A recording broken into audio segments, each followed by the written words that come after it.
जय भोलेनाथ। आप सभी का दिन शुभ और मंगलमय हो और भोलेनाथ जी की कृपा आप सभी भक्त जनों पर सदा बनी रहे। आज सुनिए सावन मास महात्म्य का अध्याय 22। आज के अध्याय में आप सुनेंगे गौतम और प्रेत का संवाद, प्रेतों का उद्धार तथा प्रेत तीर्थ की उत्पत्ति का वर्णन और नरकेश्वर के महात्म्य का वर्णन। महादेव जी देवी पार्वती जी से कहते हैं, हे देवी, पूर्व काल की बात है, उत्तम व्रत का पालन करने वाले महर्षि गौतम भृगु कच्छ से प्रभास क्षेत्र में आए। वे परम पवित्र उत्तरायण में श्री सोमनाथ जी का दर्शन करने की इच्छा से वहां पधारे थे। सोमेश्वर का दर्शन तथा संपूर्ण तीर्थों में स्नान करके गौतम जी प्रभास में ही तीर्थ भ्रमण करने लगे। घूमते घूमते गात्रच्छेद तीर्थ में गए। उसकी सीमा पर पहुंचते ही उन्हें वैष्णव वन दिखाई दिया, जो भगवान विष्णु को बहुत ही प्रिय है। उस वन में 100 धनुष तक फैला हुआ पुरुषोत्तम क्षेत्र है। वहां सीमा पर पहुंचकर उन्होंने महाभयंकर विशालकाय 5 प्रेतों को देखा, जो बड़े बड़े वृक्षों पर बैठे हुए थे। उनके केश ऊपर की ओर उठे हुए थे। उन प्रेतों को देखकर वे भय से थर्रा उठे। फिर भी धैर्य धारण करके देर तक कुछ सोच विचार कर उन्होंने पूछा, अहो, यह विकराल देह धारण करने वाले तुम लोग कौन हो? प्रेतों ने कहा, महामना, हम लोग प्रेत हैं और इस तीर्थ को श्रेष्ठ एवं पुण्यमय सुनकर बहुत दूर से यहाँ आए हैं, परंतु हमें इसके भीतर प्रवेश की आज्ञा नहीं मिलती। कुछ अदृश्य दूतों ने हमें मार मार कर जर्जर कर दिया है। हम में से एक यह लेखक है, दूसरा रोहक है, तीसरा शीघ्रग है, चौथा सूचक है और पांचवा मैं सबसे बड़ा पापी हूँ। मेरा नाम पर्युषित है। गौतम ने पूछा, तुम लोग तो प्रेत योनि में पड़े हुए हो, फिर तुम्हारे ये लेखक आदि नाम कैसे हुए? गौतम ऋषि के पूछने पर प्रेत बोले, इसके पास जब कोई ब्राह्मण याचना करने आता, तब यह पृथ्वी पर कुछ लिखने लगता था। उसे हाँ या ना कुछ भी उत्तर नहीं देता था, इसीलिए यह लेखक नाम से सूचित हुआ है। हमारा यह दूसरा साथी किसी याचक ब्राह्मण को देखते ही भय से महल की छत पर चढ़ जाता था, इसलिए इसका नाम रोहक अर्थात चढ़ने वाला हुआ।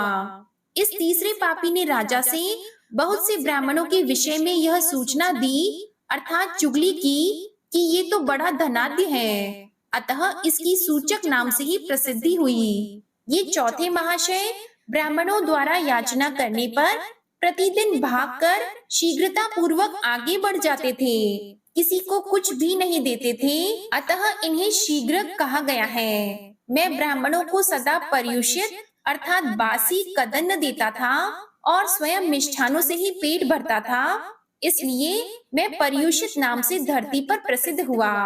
गौतम ऋषि ने पूछा, संसार में कोई भी प्राणी बिना भोजन के नहीं रहते, अतः बताओ तुम लोग क्या आहार करते हो? तब प्रेतों ने कहा, द्विज श्रेष्ठ, जहाँ भोजन के समय आपस में कलह होने लगता है, वहाँ उस अन्न के रस को हम ही खाते हैं। जहाँ मनुष्य बिना लिपि पुती धरती पर खाते हैं, जहाँ ब्राह्मण शौच आचार से भ्रष्ट होते हैं, वहाँ हमको भोजन मिलता है। जो पैर धोए बिना खाता है, जो दक्षिण की ओर मुंह करके भोजन करता है, अथवा जो सिर में वस्त्र लपेटकर भोजन करता है, उसके उस अन्न को सदा प्रेत ही खाते हैं। जहाँ रजस्वला स्त्री, चांडाल और सुअर श्राद्ध के अन्न पर दृष्टि डाल देते हैं, वह अन्न हम प्रेतों का ही भोजन होता है। जिस घर में सदा झूठन पड़ा रहे, निरंतर कलह होता रहे और बलि वैश्वदेव न किया जाता हो,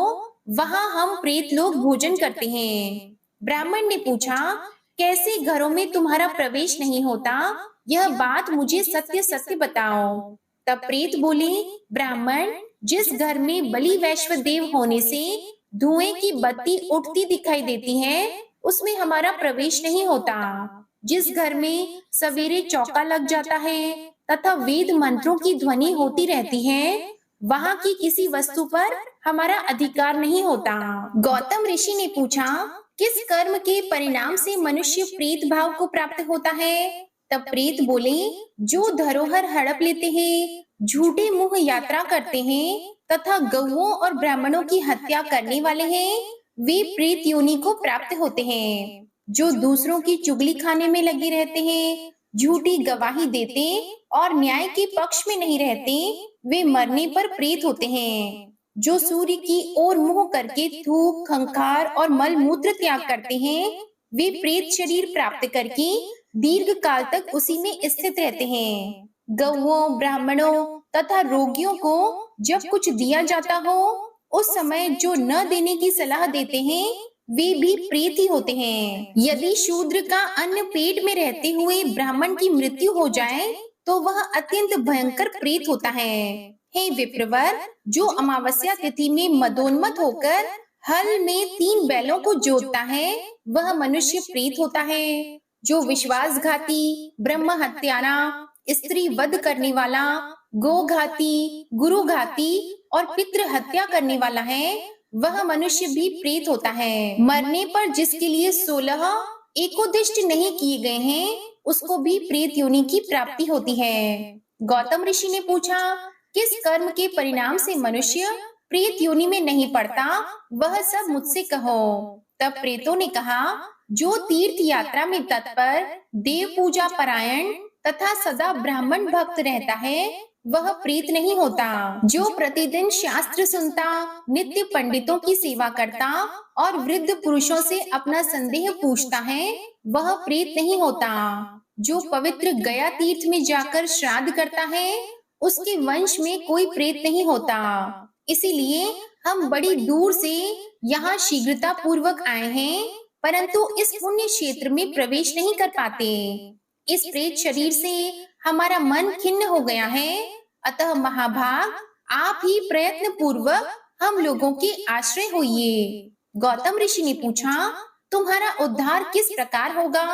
तब प्रेत बोले, प्रभु, आप वैष्णव क्षेत्र में जाकर हमारे नाम और गोत्र का उच्चारण करके श्राद्ध कीजिए, इससे हमारी मुक्ति हो जाएगी। यह सुनकर दयाद्र गौतम ने वैष्णव क्षेत्र में जाकर उन सभी के लिए अलग अलग श्राद्ध किया। वे जिस जिसका श्राद्ध करते थे, वह रात्रि को स्वप्न में आकर दर्शन देता और कहता, विप्रवर, आपके प्रसाद से मैं प्रेत योनि से मुक्त हो गया, आपका कल्याण हो। अब मैं जाता हूँ, मेरे लिए विमान उपस्थित हुआ है। ऐसा कहकर प्रत्येक प्रेत चल देता था। इस प्रकार उन्होंने 4 प्रेतों का तो उद्धार कर दिया। 5वें दिन उन्होंने पर्युषित के लिए विधि पूर्वक श्राद्ध किया। इसके बाद रात को स्वप्न में उन्हें पर्युषित दिखाई दिया, जो लंबी लंबी सांसें खींचता हुआ दीनता पूर्ण वाणी में बोल रहा था कि हे विप्रवर, मुझ भाग्यहीन पापी का उद्धार नहीं हुआ है। मेरे द्वारा यही सबसे बड़ा पाप हुआ है कि मैंने धन को बढ़ाया। गौतम ऋषि ने पूछा, प्रेत, तुम्हारा उद्धार अब किस प्रकार होगा, शीघ्र बताओ। तब पर्युषित बोला, ब्राह्मण, आप मेरा पुनः श्राद्ध कीजिए। उसके ऐसा कहने पर गौतम ऋषि ने उसके लिए उत्तरायण में पुनः श्राद्ध किया। इसके बाद रात को स्वप्न में उसने आकर दर्शन दिया और कहा, विप्रवर, मैं आपके प्रसाद से प्रेत योनि से छूट गया, आपका कल्याण हो, मैं जाता हूँ। मुझे देवत्व प्राप्त हुआ है, अतः मुझ में वर देने की शक्ति आ गई है, इसलिए मुझसे कोई शुभ वर ग्रहण कीजिए। क्योंकि ब्रह्म हत्यारे, शराबी, चोर तथा व्रत भंग करने वाले पुरुषों के लिए साधु पुरुषों ने प्रायश्चित बताया है, किंतु कृतज्ञ के लिए कोई भी प्रायश्चित नहीं बताया है। गौतम ऋषि ने कहा, यदि तुम मुझे वर देने में समर्थ हो, तो जिस स्थान में मैंने तुम सब प्रेतों को देखा है, वहाँ मैं आश्रम बनाकर तपस्या करूंगा। वहाँ जो मनुष्य भक्ति पूर्वक स्नान और देवताओं का तर्पण करके पितरों के उद्देश्य से विधि पूर्वक श्राद्ध करेगा, वह आपके प्रसाद से कभी प्रेत योनि में न आए, उसके वंश में भी कभी कोई प्रेत न हो। पर्युषित बोला, विप्रवर, तुम वहाँ जाकर आश्रम बनाओ, इससे तुम्हें उत्तम सिद्धि प्राप्त होगी। जो मानव श्रद्धा भक्ति से यहाँ श्राद्ध करेंगे, वे पितरों सहित विमान में बैठकर स्वर्ग को जाएंगे। उनमें से कोई प्रेत नहीं होगा। स्थिर बुद्धि वाले विद्वानों ने मैत्री को 7 पद वाली बताया है। तुम्हारा यह पवित्र आश्रम सब पापों का नाशक और समस्त दुखों का निवारक होगा। यह स्थान मेरे नाम पर प्रेत तीर्थ कहलाएगा। तब एवं अस्तु कहकर गौतम जी चले गए। इसके बाद वेदोक्त मार्ग से उन्होंने सब कार्य संपन्न किया। महादेव जी कहते हैं, हे देवी पार्वती, इंद्रेश्वर से उत्तर दिशा में समस्त पापों का नाश करने वाले नरकेश्वर देव विराजमान है। प्राचीन काल की बात है, भूतल में विख्यात मथुरा नाम की नगरी में देव शर्मा नामक एक विद्वान ब्राह्मण रहता था, जो अगस्त्य गोत्र में उत्पन्न और दरिद्रता से पीड़ित था। उस नगर में उसी रूप और अवस्था से युक्त एक दूसरा भी वेदज्ञ ब्राह्मण था, जो उसी गोत्र में उत्पन्न हुआ था। नाम भी उसका वही था। किसी समय यमराज ने अपने दूत से कहा, तुम मथुरापुरी को जाओ और देव शर्मा को ले आओ। दूत गया और नाम की समानता से उस दारिद्र्य पीड़ित देव शर्मा को ले आया। उसे देखकर यमराज ने कहा, विप्रवर, आप शीघ्र लौट जाइए, दूत नाम की समानता से तुम्हें ले आया है। तब ब्राह्मण बोले, भगवान, मैं घर नहीं लौटूंगा। जीवन भर की दरिद्रता से वहां भी मैं तंग आ गया था। अब जो शेष आयु है उसे यहाँ आपके समीप ही बिता दूंगा। यमराज बोले, ब्राह्मण, यहाँ कोई असमय में नहीं आता और समय पूरा होने पर कोई पृथ्वी पर क्षण भर भी जीवित नहीं रहता। पृथ्वी पर न कोई मेरा मित्र है न शत्रु। यदि उसका समय पूरा नहीं हुआ है तो सैकड़ों बाणों से घायल होने पर भी मनुष्य की मृत्यु नहीं होती, और आयु पूर्ण हो जाने पर कुशाग्र से बिंदने पर भी वह जीवित नहीं रहता। अतः द्विज श्रेष्ठ, जब तक तुम्हारा शरीर जला न दिया जाए तब तक लौट जाओ। ब्राह्मण कहने लगे, देव, साधु पुरुषों का, विशेषतः आपका दर्शन कभी व्यर्थ नहीं जाता। अतः मैं पूछता हूँ कि ये जो अत्यंत भयंकर नरक दिखाई देते हैं, इनमें किस कर्म से मनुष्य को जाना पड़ता है? इन नरकों की कितनी संख्याएं हैं? तब यमराज ने कहा, विप्रवर, मेरे लोक में बहुत से नरक हैं। इनमें से कुछ प्रधान हैं और कुछ उन्हीं की शाखाएं हैं, जिनको तुम मेरे सेवकों द्वारा यंत्र में पीड़ित देख रहे हो। ये पापी और कृतघ्न हैं। इन्होंने आसक्त होकर पराई स्त्रियों पर कुदृष्टि डाली है, और जिन्हें तुम कुंभीपाक में डाला हुआ देखते हो, ये सब झूठी गवाही देने वाले और घूसखोर हैं। ये जो लोहे के तपाए हुए खंभों का आलिंगन कर रहे हैं, इन दुरात्माओं ने पराई स्त्रियों के साथ रमण किया है। जो दुष्ट, गोघाती तथा देवताओं और ब्राह्मणों के निंदक रहे हैं, वे ही ये कुठार से काटे जाते हैं। जिन्हें सियार, भेड़िए और लोहमुख जंतु खा रहे हैं, तथा ये जो भूख से पीड़ित होकर अपना ही मांस खाते हैं, इन्होंने कभी अन्नदान नहीं किया है। जो लोग सदा गौओं और ब्राह्मणों के विनाश के लिए यत्नशील रहे हैं, वे ही ये रक्त, पीप और चर्बी भक्षण कर रहे हैं। इसी प्रकार विविध पापों का फल भोग कराने के लिए अलग अलग नरक होते हैं। जो प्रभास क्षेत्र में जाकर नरकेश्वर शिव का दर्शन करता है, उसे कभी नरक नहीं देखना पड़ता। नरकेश्वर की स्थापना स्वयं मैंने ही की है। यह सुनकर वह ब्राह्मण अपने घर को लौट गया और धर्मराज के वचन का स्मरण करके प्रभास क्षेत्र में जाकर जीवन भर नरकेश्वर की आराधना में संलग्न होकर उत्तम सिद्धि को प्राप्त हुआ। इसलिए सर्वथा प्रयत्न करके भक्ति पूर्वक नरकेश्वर का दर्शन करना चाहिए। अति पातकों से युक्त मनुष्य भी उनके दर्शन से नरक में नहीं पड़ता। आश्विन कृष्ण चतुर्दशी को जो वहाँ विधि पूर्वक श्राद्ध करता है, वह अश्वमेध यज्ञ का फल पाता है। जय भोलेनाथ। आज का अध्याय समाप्त हुआ। इसके आगे के वृतांत में जो कुछ भी महादेव जी कहते हैं, इसका वर्णन आप अगले अध्याय में सुनिएगा। प्रिय भक्त जनों, अब आप सुनिए भगवान भोलेनाथ की भक्ति से जुड़ी एक कथा। आज आप सुनेंगे सभी प्रकार के दुख और दरिद्रता का नाश करने वाले भोलेनाथ की एक पौराणिक कथा। यह कथा शिव पुराण में भी वर्णित है। शिव पुराण में कहा गया है कि जो भी भक्त इस कथा को शांत मन से, पूर्ण श्रद्धा और भक्ति भाव से सुनता है, तो उसकी जन्म जन्मांतर की दुख दारिद्र्य समाप्त हो जाती है। दरिद्र धनवान हो जाते हैं, रोगी रोग मुक्त हो जाते हैं, निसंतानों को संतान सुख मिलता है, दुर्भाग्य सौभाग्य में बदल जाता है और भाग्य का द्वार खुलता है। शिवलिंग पर जल चढ़ाने से किस फल की प्राप्ति होती है? आज आप इसी विषय में एक कथा सुनने वाले हैं। अगर आपने आज की इस कथा को सच्चे मन से पूरा सुन लिया, तो भगवान भोलेनाथ के प्रति आपकी भक्ति कई गुना बढ़ जाएगी। इसलिए इस कथा को पूरा मन से सुने। कथा को पूरा सुनने से लाभ अवश्य मिलता है, लेकिन कथा को बीच में अधूरा छोड़ने से भगवान का भी अपमान होता है। इसलिए जब भी आपके पास समय हो, कथा को पूरा जरूर सुनिएगा। शिव पुराण के अनुसार किसी गांव में एक गरीब ब्राह्मण अपनी पत्नी और अपने पुत्र के साथ रहा करता था। उसके पुत्र का नाम था सोमदत्त। वह गरीब बूढ़ा ब्राह्मण हर दिन नियम से भगवान शिव को जल अर्पित किया करता था, लेकिन उसकी पत्नी ब्राह्मणी को ये सब बिल्कुल भी पसंद नहीं था। दरअसल ब्राह्मणी के अब भगवान से विमुख होने का एक कारण था। पहले तो वह भगवान की भक्ति भी करती थी, सभी व्रत उपवास भी किया करती थी, लेकिन इतना सब कुछ करने के बाद भी उसकी गरीबी दूर नहीं हो पा रही थी।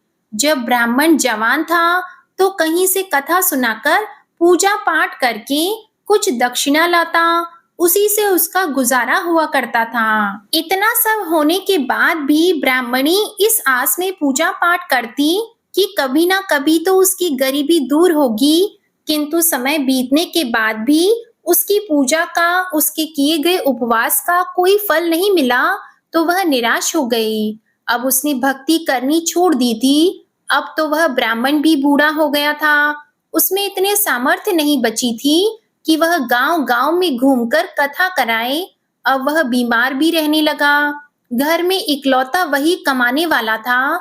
घर में कमाने वाला कोई और भी नहीं था। ब्राह्मण का बेटा सोमदत्त गुरुकुल में रहकर पढ़ाई किया करता था। अब तो ब्राह्मण के घर में खाने के लाले पड़ने लगे। ब्राह्मणी ने अपने मन में सोचा कि मैंने और मेरे पति ने भगवान की भक्ति में कभी कोई कमी नहीं रखी। यहाँ तक कि नियम से पूजा पाठ की, सभी व्रत उपवास रखे, इतने पर भी भगवान हम पर कभी प्रसन्न नहीं हुए। उन्होंने हमारी कभी गरीबी को दूर नहीं किया, इसलिए अब मैं पूजा पाठ नहीं करूंगी। अब वह ब्राह्मण देवता को भी पूजा पाठ करने से मना करने लगी। कहने लगती कि भोलेनाथ और अन्य देवी देवताओं की पूजा करते करते जवानी से बुढ़ापा आ गया, लेकिन भगवान ने हमारी गरीबी तो दूर की ही नहीं, उल्टा अब तो खाने को भी मोहताज हो गए हैं। अरे मेरी ही मति मारी गई थी, जो मैंने रात दिन उपवास व्रत किया, जब तप में अपने शरीर को सुखा दिया। अब क्या देंगे तुम्हारे शिवजी, जो तुम अब भी शिवलिंग पर जल चढ़ाते हो? प्रिय भक्तजनों, ब्राह्मणी की इस प्रकार की बातों को सुनकर वह ब्राह्मण फिर भी कुछ नहीं कहता था। उसे तो अपने आराध्य देव भोलेनाथ पर पूरा विश्वास था। अब ब्राह्मण का बेटा भी अपनी शिक्षा पूरी करके गुरुकुल से वापस अपने घर आ गया। अब तक वह थोड़ा बड़ा हो चुका था, तो वह अपने माता पिता की सेवा करने लगा।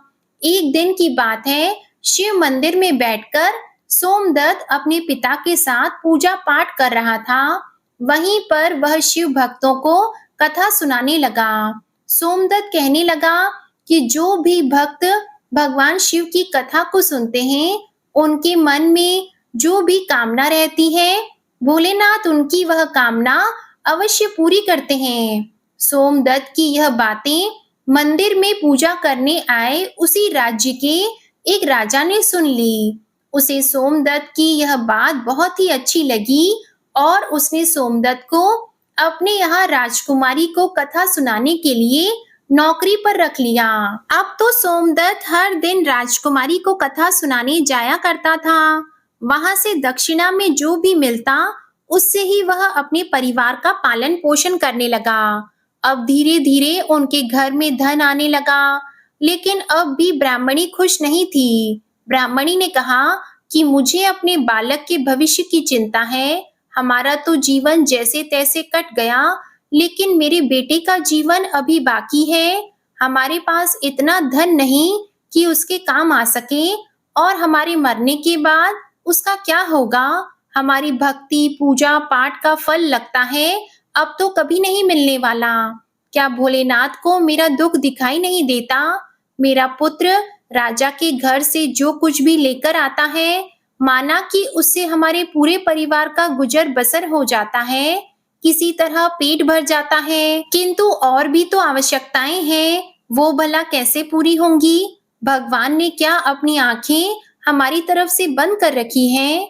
क्या मेरे पुत्र को हमारी ही तरह गरीबी में रहकर जीवन बिताना होगा?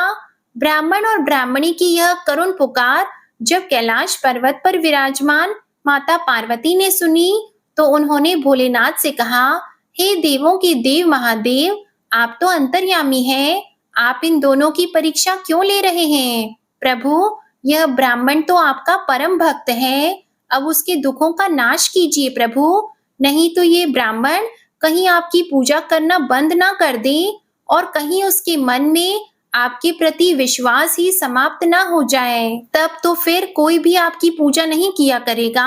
माता पार्वती की इस प्रकार की बातों को सुनकर भोलेनाथ ने कहा, देवी, आप बिल्कुल भी चिंता न करें, मैंने तो उनके भाग्योदय का बीज पहले ही बो दिया है। अब हम दोनों को साथ में लक्ष्मी जी और विष्णु जी को लेकर इस ब्राह्मण के घर जाने का समय आ गया है। मेरी कृपा के साथ ही वह ब्राह्मण दंपति भगवान विष्णु और माता लक्ष्मी जी के भी कृपा पात्र हैं। उन दोनों पति पत्नी ने हम दोनों की पूजा एक साथ की है। हे देवी, अब पृथ्वी लोक पर जाकर हमें शिव लीला करनी है। ऐसा कहकर भगवान शिव तुरंत ही माता पार्वती जी के साथ नंदी पर सवार होकर बैकुंठ लोक में जाते हैं, जहाँ पर दयानिधि भगवान विष्णु शेषनाग की शैया पर विराजमान थे और माता लक्ष्मी उनके चरण दबा रही थी। तब भगवान शिव ने श्री विष्णु जी से पृथ्वी लोक पर चलने के लिए कहा। भगवान विष्णु कहने लगे, हे देवी, आप भी हमारे साथ चलिए, हमारे भक्त का बुलावा आ गया है। अब क्या था, चारों देवी देवता साधु और साध्वी का वेश धारण करके पृथ्वी पर उन ब्राह्मण के घर पर पहुंचकर अलख जगाने लगे और कहने लगे, अलख निरंजन, अलख निरंजन। घर में से वह बूढ़ा ब्राह्मण निकला और उसने देखा कि उसके द्वार पर साधु साध्वी खड़े हैं, तो उसने उन सबको प्रणाम किया। तब भगवान शिव और भगवान विष्णु कहने लगे, हे ब्राह्मण देवता, आज रात में हम आपके घर पर विश्राम करना चाहते हैं। तब ब्राह्मण पुत्र सोमदत्त ने अतिथि देवो भव ऐसा विचार करके कहा, महाराज, मेरे घर में दक्षिणा में मिले दाल भात आदि से ही हम तीनों के भोजन की पूर्ति होती है, उसी से हमारा पेट भरता है, इसलिए मैं एक समय के भोजन की ही व्यवस्था कर सकता हूँ। तो साधु ने उस ब्राह्मण को एक बर्तन देकर कहा कि आज वह दाल भात इस बर्तन में बनाओ, तो हम सबका दोनों समय का भोजन बन जाएगा। इस प्रकार उस बर्तन में बने भोजन से दोनों समय के भोजन की पूर्ति हो गई। इतना भोजन बना कि दोनों समय का भोजन सबने पेट भर खाया। अगले दिन प्रातः काल सोमदत्त जाने लगा, तो साधु रूपी भगवान शिव ने पूछा, पुत्र, तुम कहाँ जा रहे हो? सोमदत्त कहने लगा, हे साधु महाराज, मैं राजकुमारी को कथा सुनाने जा रहा हूँ, यह मेरा नित्य का नियम है। तब साधु ने कहा, तुम कथा सुनाने के बाद राजकुमारी से पूछना कि तुम किस इच्छा की पूर्ति के लिए कथाएं सुनती हो। अब सोमदत्त राजकुमारी को कथा सुनाने के बाद उससे वही प्रश्न पूछता है कि हे राजकुमारी, मैं तुम्हें नित्य कथाएं सुनाता हूँ, लेकिन यह बताइए कि आप इन कथाओं को किस लिए सुनती हो। तब राजकुमारी कहने लगी, हे ब्राह्मण पुत्र, मैं इस इच्छा से कथा सुनती हूँ कि मुझे ऐसा वर मिले जिसकी चर्चा सभी के मुंह पर हो, उसके माथे पर चांद और सूरज की रोशनी हो, और वह इतना भाग्यवान हो, इतना धनी हो कि उसके कदमों में लक्ष्मी थिरकती हुई हो, और ऐसी बारात हो जो आज तक कभी किसी ने देखी ना हो। अब वापस आकर सोमदत्त ने राजकुमारी द्वारा कही हुई सारी बातें उन साधुओं को बताई। अब देखिए, अगले दिन प्रातःकाल जब सोमदत्त कथा सुनाने के लिए जाने लगा, तो उन साधुओं ने कहा, पुत्र, आज राजकुमारी से फिर से वही प्रश्न करना। वह फिर से तुम्हें कल वाली बातें बताएं, तो तुम उस समय तुरंत कह देना कि जैसा पति तुम्हें चाहिए, वैसा तो केवल मैं ही हूँ, और ऐसा कहकर तुरंत वहां से चले आना। सोमदत्त कहने लगा, हे साधु महाराज, कहाँ मैं एक गरीब ब्राह्मण जिसका घर उसी की दी हुई दक्षिणा पर चलता है, और कहाँ वह एक राजा की पुत्री, एक राजकुमारी। राजा तो यह जानते ही कि मैंने उसके सामने विवाह का प्रस्ताव रखा है, मुझे और मेरे परिवार को मृत्यु दंड देकर मौत के घाट उतार देगा। इसलिए साधु महाराज, मैं तो ऐसा बिल्कुल नहीं करूंगा। साधु ने कहा, ठीक है, हम तुम्हें परिवार सहित अभी श्राप से भस्म किए देते हैं। सोमदत्त तो पहले ही उनके चमत्कार से डरा हुआ था। उसने सोचा कि राजा तो मुझे बाद में मृत्यु दंड देगा, यह साधु महाराज तो मुझे अभी अपने शाप से भस्म कर देंगे। इसलिए साधुओं को आश्वासन देकर और उनकी बात मानकर कथा सुनाने के लिए वह चला गया। कथा सुनाने के बाद सोमदत्त ने राजकुमारी से कहा, हे राजकुमारी, कल आपने जो बताया था उसके अनुसार जैसा वर तुम्हें चाहिए वैसा वर तो अकेला मैं ही हूँ। ऐसा कहकर वह तुरंत वहां से भाग आया। राजकुमारी को यह सुनकर एकदम आघात पहुंचा। वह हैरान रह गई। फिर उसने दासी के द्वारा अपने पिताजी को बुलाकर सारी बातें बताई। राजा ने सुना तो राजकुमारी को आश्वासन दिया कि उस उद्दंड ब्राह्मण को उसकी सजा अवश्य मिलेगी। राजा ने तुरंत अपने मंत्रियों से विचार विमर्श किया। फिर एक मंत्री ने कहा कि महाराज, उसने अपराध तो फांसी दिया जाने वाला किया है, किंतु वह तो एक ब्राह्मण, उसे फांसी देने पर आपको ब्राह्मण हत्या का पाप लगेगा। कुछ ऐसा किया जाए कि वह दंडित भी हो जाए और आपको ब्रह्म हत्या का पाप भी न लगे। तब काफी देर विचार विमर्श करने के बाद तय किया गया कि विवाह का निमंत्रण पत्र कुछ शर्तों के साथ भिजवाया जाए। राजा ने शर्तों वाला निमंत्रण पत्र लिखवाकर अपने सेवक के हाथ सोमदत्त के पिता के पास भिजवा दिया।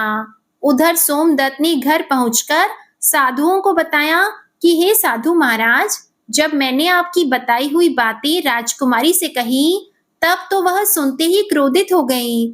अब जल्दी ही फांसी का संदेश भी पहुंचने वाला होगा। लेकिन कुछ देर बाद ही राजा का नौकर निमंत्रण पत्र लेकर वहीं पहुंच गया। तब साधुओं ने नौकर को सम्मान सहित बिठाकर सोमदत्त को निमंत्रण पत्र पढ़कर सुनाने के लिए कहा।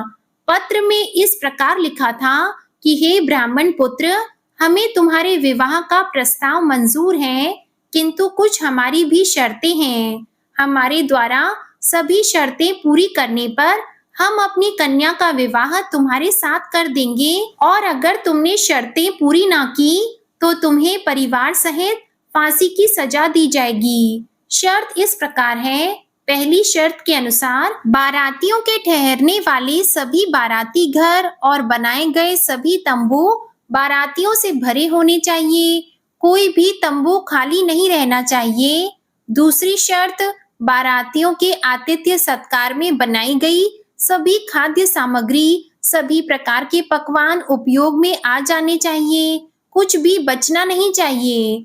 तीसरी शर्त, ऐसी अद्भुत बारात आनी चाहिए जिसकी प्रशंसा हर व्यक्ति की जुबान पर हो। बारात आने पर अगर कोई भी शर्त अधूरी रहेगी तो बारात में आने वाले सभी बारातियों को भी फांसी की सजा दे दी जाएगी। पत्र पढ़ते ही सोमदत्त तो डर के मारे कांपने लगा। उसे इस प्रकार डरा हुआ देखकर साधु ने कहा, पुत्र, तुम डरो मत, नौकर को भोजन कराकर पत्र का उत्तर देकर विदा कर दो, और पत्र में लिख दो कि हे महाराज, आप विवाह की तैयारियां कीजिए, हम इस दिन बारात लेकर आ रहे हैं।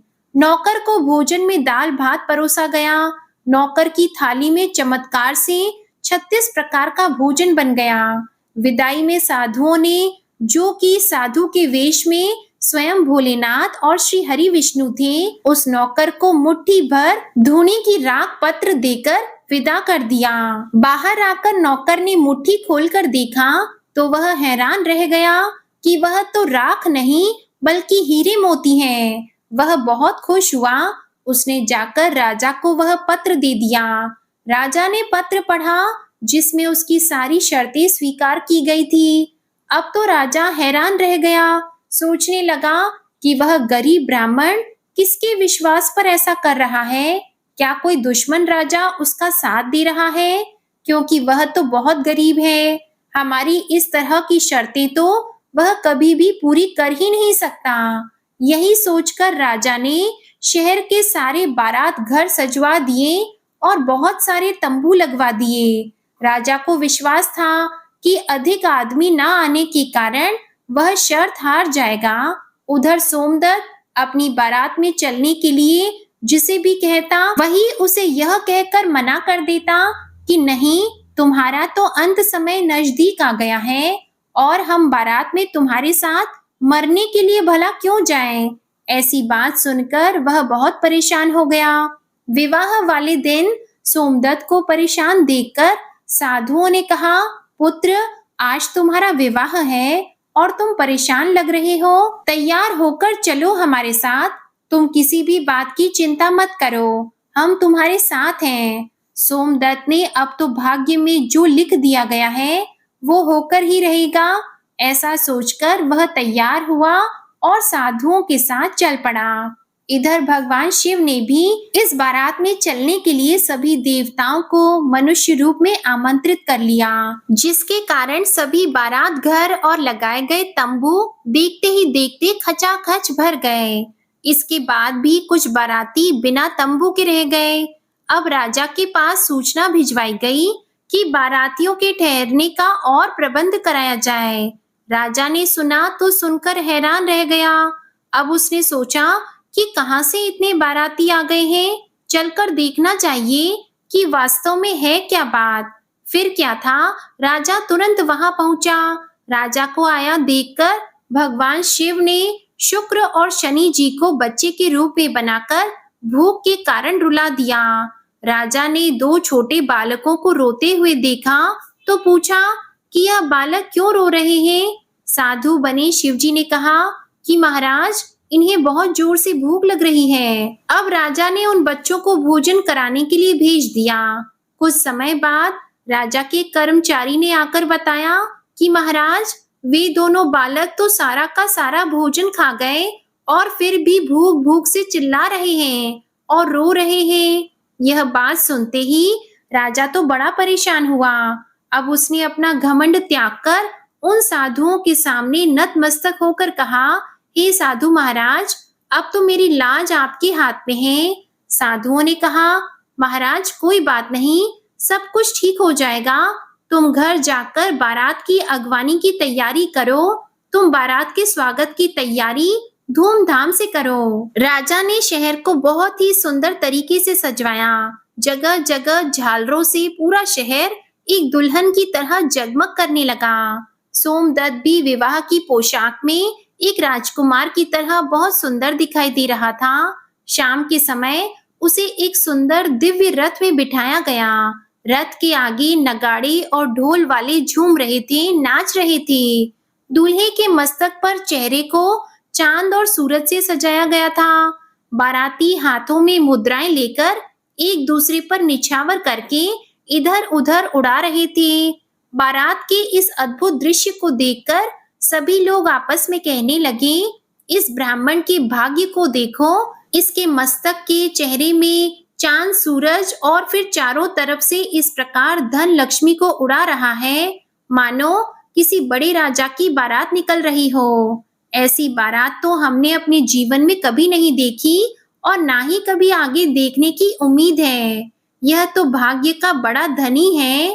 प्रजा के मुंह से इस प्रकार की बातों को सुनकर माता पार्वती ने भगवान शिव से कहा, प्रभु, आप जिस पर कृपा करते हैं उसके लिए तो अन्न धन के भंडार खोल देते हैं। भोलेनाथ ने कहा, हे देवी, जो भक्त मेरी पूरी श्रद्धा भक्ति से पूजा करते हैं, मुझ पर अटूट विश्वास करते हैं, मैं उन्हें उनकी पूजा का फल अवश्य देता हूँ। उन्हें दुख तभी तक झेलना पड़ता है जब तक कि उनके पाप कर्म समाप्त नहीं हो जाते।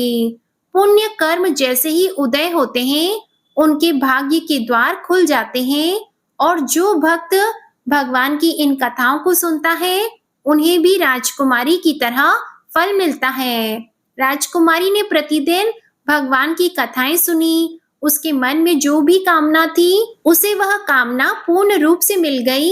उसकी हर इच्छा पूर्ण हो गई। तो ये थी भगवान भोलेनाथ, माता पार्वती और भगवान विष्णु और माता लक्ष्मी जी की महिमा, जिसके कारण वह ब्राह्मण धनी हो गया। उसका घर महल की तरह सुंदर हो गया। उसके घर में अब किसी भी बात की कोई कमी नहीं थी। अब ब्राह्मणी ने भी फिर से भगवान की पूजा अर्चना शुरू कर दी और खूब दान दक्षिणा देना शुरू कर दिया। अब तो वह भी हर दिन प्रेम से भगवान की कथाओं को सुनती और दूसरों को सुनाया करती थी। प्रेम से बोलिए श्री लक्ष्मी नारायण भगवान की जय, भोले शंकर भगवान की जय, माता पार्वती की जय। आज की कथा अगर पसंद आई हो तो वीडियो को लाइक करके चैनल भी सब्सक्राइब कीजिएगा और कमेंट में हर हर महादेव जरूर लिखिएगा। इसी के साथ आज आप हमारे चैनल पर शिव महापुराण की कथा और संतोषी माता की व्रत कथा भी जरूर सुनिएगा। ओम नमः शिवाय।